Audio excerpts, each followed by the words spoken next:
Students, जय Hind, Vande Mataram. Basic math की series में परसेंटेज की आज तीसरी वीडियो बन रही है। वीडियो नंबर 2 में हमने क्वेश्चन किया था कि यदि किसी वस्तु की कीमत में 2 बार वृद्धि होती है तो उसकी कीमत में कुल कितने प्रतिशत की वृद्धि होगी। तो इसमें बेसिक बताया था और शॉर्टकट भी बताया था।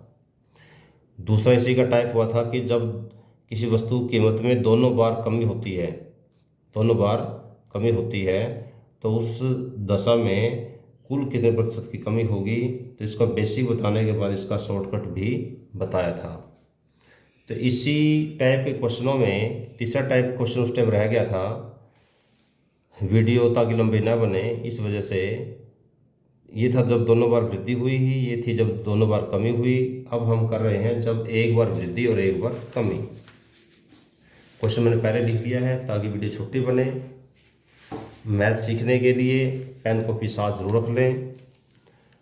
तो मेरे को पूरा विश्वास है कि जिन बच्चों का मैथ कमज़ोर है, जो ये कहते हैं कि हमें मैथ नहीं आता, उनको इस वीडियो का फ़ायदा ज़रूर मिलेगा। विश्वास के साथ पेन कॉपी उठा करके साथ साथ काम करें। अब क्वेश्चन देखो बिना टाइम ख़राब किए। गेहूं की कीमत में पहले 20% की वृद्धि हुई, बाद में 20% की कमी हो गई। पहले वृद्धि बाद में कमी। गेहूं की कीमत में कुल कितने प्रतिशत की वृद्धि अथवा कमी हुई।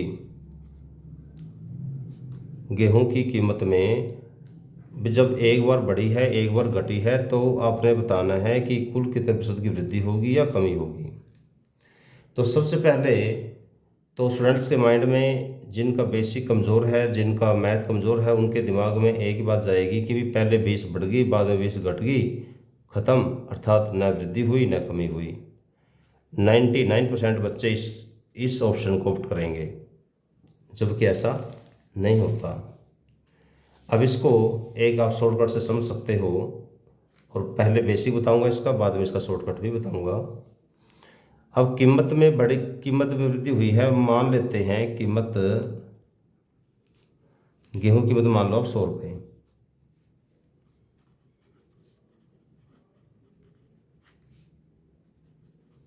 मान लिया हमने। वैसे तो एक्स मान सकते हो, फिर एक्स में क्वेश्चन काफ़ी लंबा हो जाएगा। 100 मान लेना चाहिए, परसेंटेज है क्वेश्चनों में। पहले वृद्धि हो गई, फर्स्ट टाइम जो वृद्धि हुई है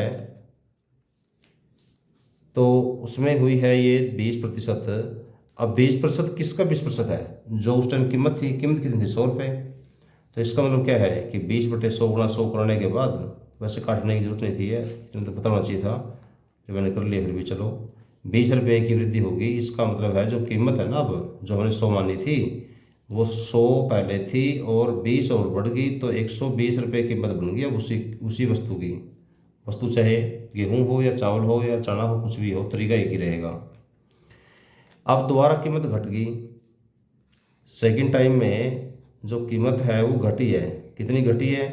20%। अब ये क्वेश्चन ध्यान देने की बात ये है, अब जो कमी हुई है ये 100 पे नहीं हुई है, बल्कि उस टाइम कीमत क्या थी? 120 थी। तो अब 120 का 20% करना आपने, ना कि 100 का। तो क्या होगा? 20% का मतलब है 20/100 गुना 120। 0 से 0, 0 से 0, बाद में 24 रुपये कम हो गए भाई। पहले जिसकी कीमत 120 रुपये थी, अब उसकी कीमत घट करके 24 रुपये और कम होगी। तो अब लास्ट में नई कीमत कितनी आई है? लास्ट में 120 रुपये कीमत थी, उसमें 24 रुपये कम हो गए, तो ये हो गया 96 रुपये। अब टोटल आपसे जो पूछा है कि कितने प्रतिशत की वृद्धि हुई है या कमी हुई है, आप खुद अंदाज़ा लगाओ कि हमने स्टार्टिंग में 100 मानी थी, अब एक बार बढ़ने और घटने के बाद कीमत रह करके 96 रुपये रहेगी, 96 रहेगी। अब घटी है बढ़ी है बताओ। तो इसमें हुई है कमी। कमी कितनी हो गई है? 100 हमने माना था, दोनों बार घटने बढ़ने के बाद तो क्या रहेगी? 96 रहेगी। तो इसका मतलब 4 रुपये का अंतर पड़ गया भाई। 4 रुपये का जो अंतर पड़ा है वही आपकी कीमत है, 4% की कमी। ठीक है। अब इसको शॉर्टकट से और देख लो। ये तो बेसिक बता दिया। देखो जिस समय ज़्यादातर क्वेश्चनों में, जैसे यहाँ 20% कमी 20% वृद्धि, ज़्यादातर क्वेश्चनों में एग्जामिनर हमेशा दोनों परसेंटेज बराबर देता है। ज़्यादातर केस में आज तक कॉम्पिटिटिव एग्जाम में जाने में, जैसे मैंने एक्सपीरियंस के अकॉर्डिंग बता रहा हूँ, तो ज़्यादातर वृद्धि प्रतिशत और कमी प्रतिशत ज़्यादातर दोनों बराबर देता है। बराबर इसलिए देता है ताकि बच्चे को दिमाग में तुरंत आए कि दोनों बराबर हैं, अर्थात न वृद्धि न कमी होगी, और ज़्यादातर ऐसे बच्चे करते भी हैं। तो जब दोनों बराबर हों वहाँ तो आप एक शॉर्टकट डायरेक्ट लगा सकते हो, x²/100% कमी। ये हमेशा उत्तर कमी में ही होगा, कभी वृद्धि होती ही नहीं है ऐसे क्वेश्चनों में, ये हमेशा कमी में ही होगा।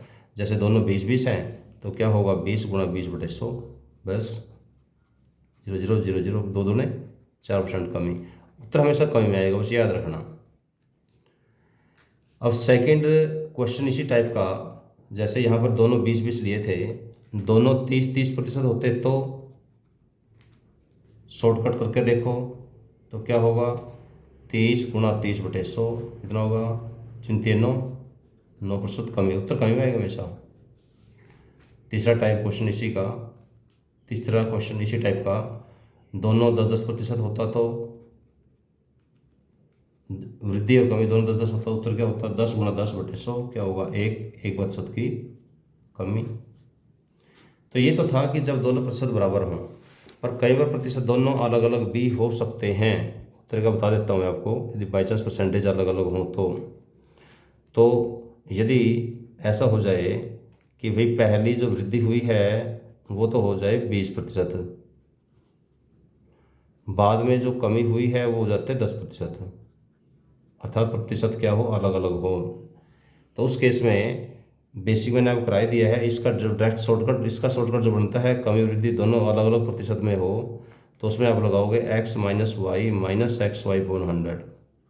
x का मतलब वृद्धि से है क्योंकि x के ऊपर कोई साइन नहीं है, इसका मतलब प्लस है, प्लस का मतलब वृद्धि, और y का मतलब कमी से है, ये -y है, कमी का मतलब माइनस।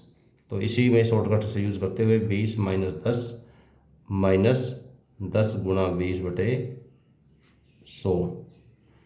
अब यहाँ देखोगे 0 से 0 कैंसिल, 0 0 कैंसिल, 20 में से 10 गए 8, सॉरी 20 में 10 गए 10 ही हो गए, 10 में से 2 गए 8, तो 8% की क्या होगी, कमी या वृद्धि। अब रिजल्ट पर डिपेंड करेगा, यदि रिजल्ट आता है प्लस का तो वृद्धि होगी, और यदि रिजल्ट आता है माइनस का तो कमी होगी। अर्थात एक क्वेश्चन अगला ले लो, शॉर्टकट खुद करना, शॉर्टकट से करना।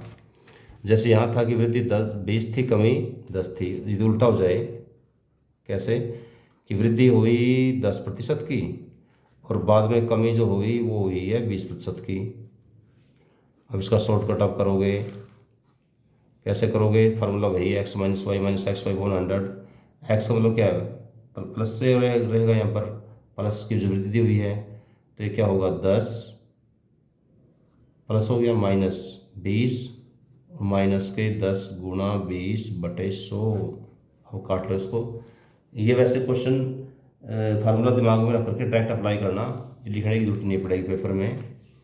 तो 0 से 0 कैंसिल, 0 से 0 कैंसिल, क्या हो गया, 10 में से 10 - 20 - 2, 10 - 20 माइनस के ही 2, तो ये क्या क्या बचेगा, -12। रिजल्ट क्या आया, -12। जैसे यहाँ रिजल्ट आया था प्लस का 8, तो यहाँ रिजल्ट आया -12। इसका मतलब ये है कि 12% की कमी। तो आपने ध्यान देना कि यदि वृद्धि दोनों बार वृद्धि होती है, उसका फार्मूला पिछली वीडियो मैंने बताया था, जो दोनों बार कमी होती है, और तीसरा टाइप था इसी क्वेश्चन में, जब एक बार वृद्धि और एक बार कमी होती है। जब दोनों प्रतिशत बराबर हो तो डायरेक्ट फार्मूला x²/100 से कर सकते हो, जो दोनों परसेंटेज अलग अलग हो तो इस तरह से करो। इस फार्मूले से ये भी निकल जाएगा, ये ध्यान देना, इस फार्मूले से x - y - xy/100 से ये वाला फार्मूला क्वेश्चन भी निकल जाएगा, कोई दिक्कत नहीं आएगी उसमें भी।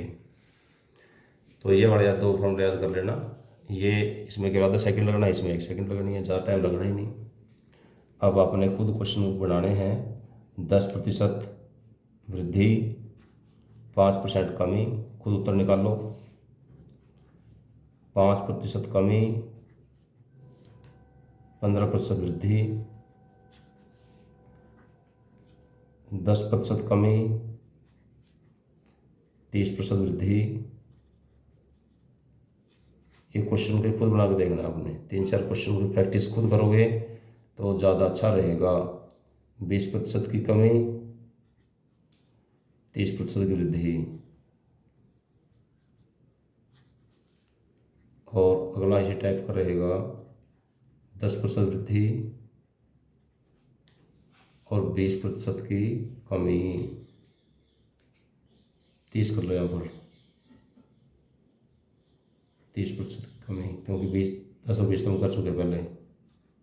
तो ये क्वेश्चन आपने खुद बना के देखने हैं, तो पेन कॉपी साथ जरूर रखें। और स्टूडेंट्स, यदि आपको लगता है कि जो मैं प्रयास कर रहा हूँ सिखाने का वो प्रयास सही है, सही दिशा में है और आपको इसमें से कुछ समझ में आई है, तो इस चैनल को आपने प्रमोट करना है, इसको आगे अपने शेयर करना है अपने यार दोस्तों के पास, रिश्तेदारों के पास, और इसको सब्सक्राइब करना है। धन्यवाद।